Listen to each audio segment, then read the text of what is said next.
let us talk a little bit about this reality, this entity known as Iblis. Iblis is the proper name of the leader of the shaitans. Shaitans belong to jinn, shaitans belong to ins. Shaitan is anybody who's trying to take you away from the path. There is one Iblis, there are many shaitans. What is the wisdom in the creation of Iblis? And Ibn al-Qayyim, for example, in his famous book, Ighathat al-Lahafan, he actually has 25 pages dedicated to the question of why would Allah create Iblis. But I'll summarize some of these points. Ibn al-Qayyim says that Allah subhanahu wa ta'ala desires the purity of His followers. Allah desires the iman and taqwa, the isti'adah, the tawakkul, the inaba. Allah desires the piety of the righteous. And that piety shall only be manifested by fighting against Iblis. And so, when Allah subhanahu wa ta'ala has allowed this evil entity to exist, it is not because He likes the evil, it is because He loves the piety that comes in combating the evil,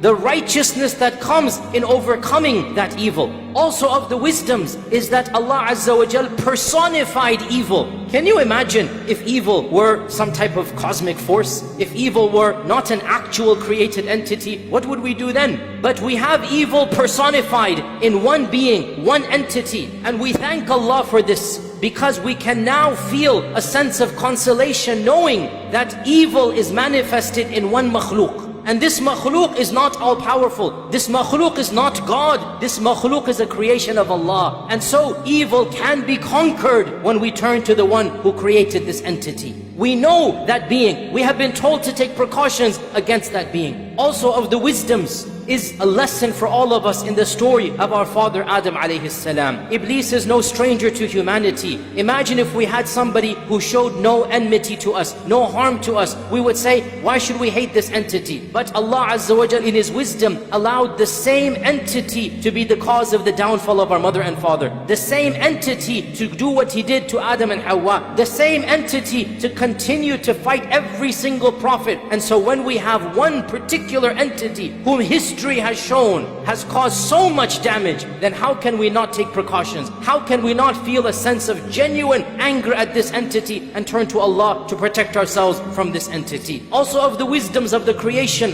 of this evil known as Iblis is that we see the diversity of the power of Allah Azza wa Jal. He creates the best of the best, and He creates other than this. He creates Jibreel and Mikael, and He creates Iblis and the jinn. He creates the prophets, and He creates Fir'aun and Abu Lahab and all the rest of them. So Allah Azza wa Jal's qudra is manifested. Allah's power is manifested. And in this we are in awe at the magnificence of the Creator. Of the wisdoms of the creation of this entity is that we can truly appreciate good only by contrasting it with evil. We can appreciate beauty when we see what exactly is ugly. We can appreciate the brightness of the day only after the darkness of the night. So by having these contrasts and by knowing how evil an entity can be, because in the end of the day, the evil of Iblis is completely irrational. He gains nothing by misguiding us. He's going to Jahannam anyway. What an irrational evil is this? And we have done nothing to him such that he's an enemy to us. But when that evil is there, so then we are able to understand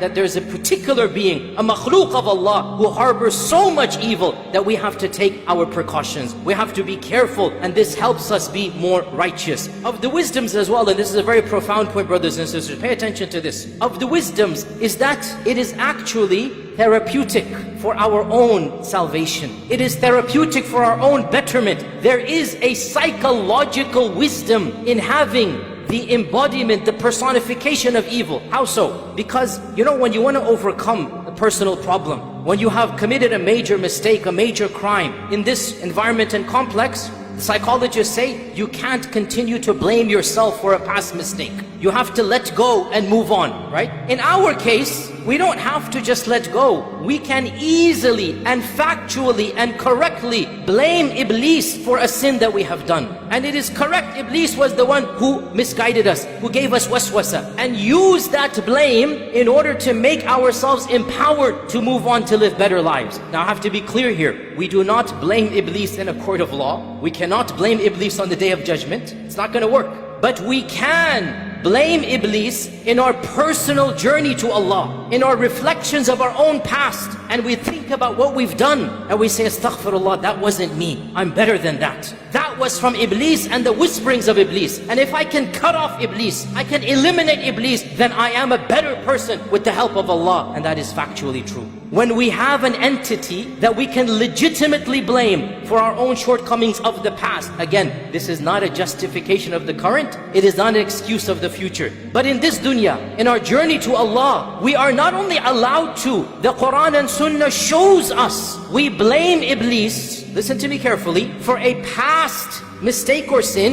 in order to rectify ourselves, in order to overcome and be better people. When Yusuf and his brothers had a fight, and his brothers did what they did, Yusuf being the wise prophet, how did he recover? How did he bring about unity? He said, Shaitan caused you all to do this. It wasn't from you. مِن بَعْدِ أَن نَزَغَ الشَّيْطَانُ بَيْنِي وَبَيْنَ إِخْوَتِي. Now question, who threw Yusuf in the well? The brothers or Shaitan? Well, it was the brothers. But who whispered it to them? Who زَيَّنَ لَهُمُ الشَّيْطَانِ? Who beautified it? Clearly it was Shaitan. Now that Yusuf wants to mend the hearts, now that we need to move forward, we can bring in this third party called Iblis. We can say, that's not you, you're better than that. That was Iblis. You're factually correct when you blame Iblis. This is passing the responsibility of a past sin. You still have to make them in the eyes of Allah in order that you rectify yourself.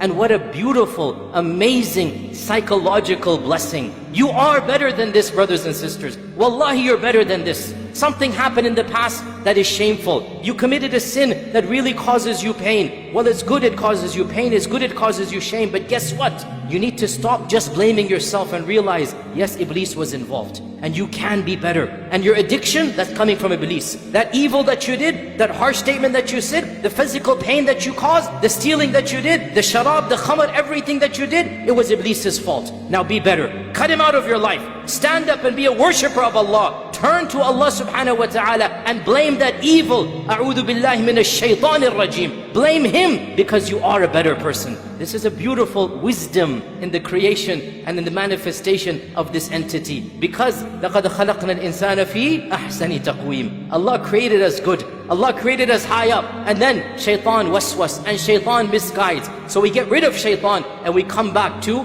the ahsani taqweem. So my advice to myself and all of you, rise up to the potential that Allah wanted for you and Allah created you for. Cut off from shaitan. Turn to Allah. Give up the lifestyle that is an evil lifestyle. And inshaAllah ta'ala, in defeating shaitan and in overcoming shaitan, that is how we will return to the abode where we were before shaitan caused our mother and father to be expelled from it.